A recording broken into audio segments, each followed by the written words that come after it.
Frame எல்லாரும் எப்படி இருக்கீங்க? இன்னைக்கு ரெசிபி பார்த்தீங்கன்னா ரொம்ப ஹெல்தியான ஓட்ஸ்ல நம்ம கிச்சடி பண்ணலாம். ரொம்ப சுவையாகவும் இருக்கும். அதே டைம்ல ரொம்ப ஹெல்த்துக்கும் ரொம்ப நல்லது. இந்த ரெசிபி எப்படி பண்ணுறதுன்னு பார்க்கலாம் வாங்க.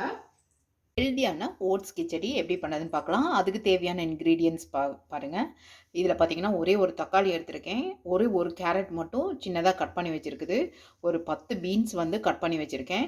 அதே மாதிரி 3 மிளகா வந்து பச்சை மிளகா வந்து சின்ன சின்னதாக கட் பண்ணி வச்சுருக்குது. கொஞ்சோண்டு ஒரு துண்டு இஞ்சி மட்டும் இதில் கட் பண்ணி வச்சுருக்குது. இதில் ஓட்ஸ் பார்த்திங்கன்னா எந்த ஓட்ஸ் வேணாலும் எடுத்துக்கோங்க. நான் இந்த மாதிரி ஓட்ஸ் தான் எடுத்திருக்கேன். இது பார்த்திங்கன்னா நான் வந்து ஒரு 1.25 கப் எடுத்திருக்கேன். அதுக்கப்புறமா பாசிப்பருப்பு பார்த்திங்கன்னா இது வந்து 1/2 கப் வந்து எடுத்து வச்சுருக்குது. கழுவி எடுத்து வச்சுருக்கேன். இப்போ வாங்க நம்ம பண்ணலாம். நம்ம குக்கர்லேயே பண்ணிடலாம். 2 விசில் விட்டால் போதும். ஹெல்த்தியான ஓட்ஸ் கிச்சடி ரெடி ஆகிடும். இந்த ஓட்ஸ் கிச்சடிக்கு பார்த்திங்கன்னா ஃபஸ்ட்டு நான் வந்து 2 டீஸ்பூன் அளவுக்கு நெய் போட்டிருக்கேன். இதில் பார்த்திங்கன்னா ஒரு 1/4 டீஸ்பூன் அளவுக்கு கடுகு போட்டுக்கலாம். ஜீரகம் பார்த்திங்கன்னா அதே மாதிரி 1/4 டீஸ்பூன் அளவுக்கு போட்டுக்கலாம். இப்போ இது கூட பார்த்திங்கன்னா இந்த இஞ்சி கட் பண்ணி வச்சதை நம்ம சேர்த்திடலாம். அதே மாதிரி பச்சை மிளகாயும் இதில் சேர்த்திடலாம். இப்போ இது கூட நம்ம இப்போ தக்காளி சேர்த்திடலாம். கூடவே பார்த்திங்கன்னா நம்ம கேரட்டு பீன்ஸு எல்லாத்தையுமே வந்து இப்போ 1 by 1 நம்ம இப்படி சேர்த்தி விட்டுடலாம்.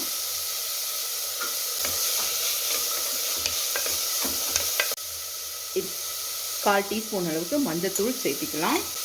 இந்த ஓட்ஸ் கிச்சடிக்கு தேவையான அளவு உப்பும் நம்ம இப்போ சேர்த்திக்கலாம். சேர்த்திட்டு இதை வந்து கொஞ்சம் நல்லா கலந்து விட்டுக்கலாம். இது பார்த்திங்கன்னா நைட்டில் நம்ம சாப்பிட்றதுக்கு ரொம்பவே வந்து நல்லா ஈஸியாக டைஜஸ்ட் ஆகும். ஸோ இந்த ரெசிபி வந்து ரொம்ப நல்லா ஹெல்த்தியானதும் கூட. இப்போ கூடவே பார்த்திங்கன்னா ஒரு 1/2 டீஸ்பூன் அளவுக்கு மிளகாத்தூள் சேர்த்திக்கலாம். கலந்து விட்டுக்கலாம் நல்லா.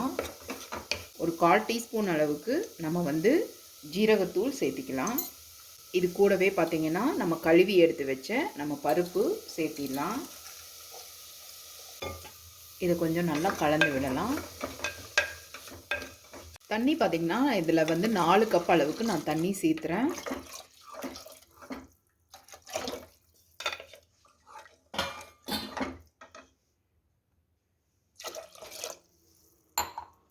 சேர்த்திட்டு இப்போ ஓட்ஸும் நம்ம இதுக்குள்ளார போட்டுடலாம்.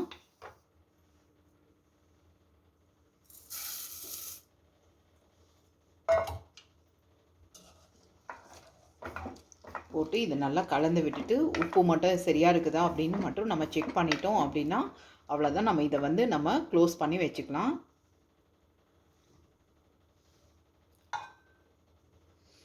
ஃபைனலாக நம்ம கஸ்தூரி மேத்தி ஒரே ஒரு டீஸ்பூன் அளவுக்கு நம்ம இதில் போட்டுக்கலாம்.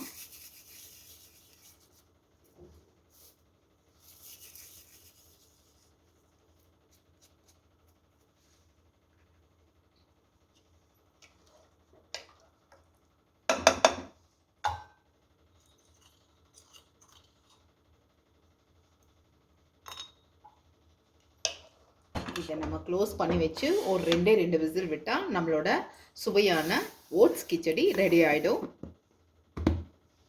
சரி, சூப்பராக ரெடி ஆகிடுச்சு பாருங்கள்.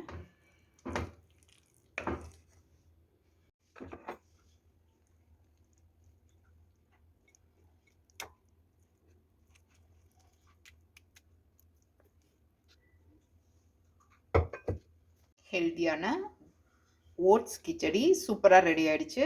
இந்த ரெசிபி பிடிச்சிருந்ததுன்னா கண்டிப்பாக லைக் பண்ணுங்கள். நம்ம சேனலை சப்ஸ்கிரைப் பண்ணுங்கள். தேங்க்ஸ் ஃபார் வாட்சிங்.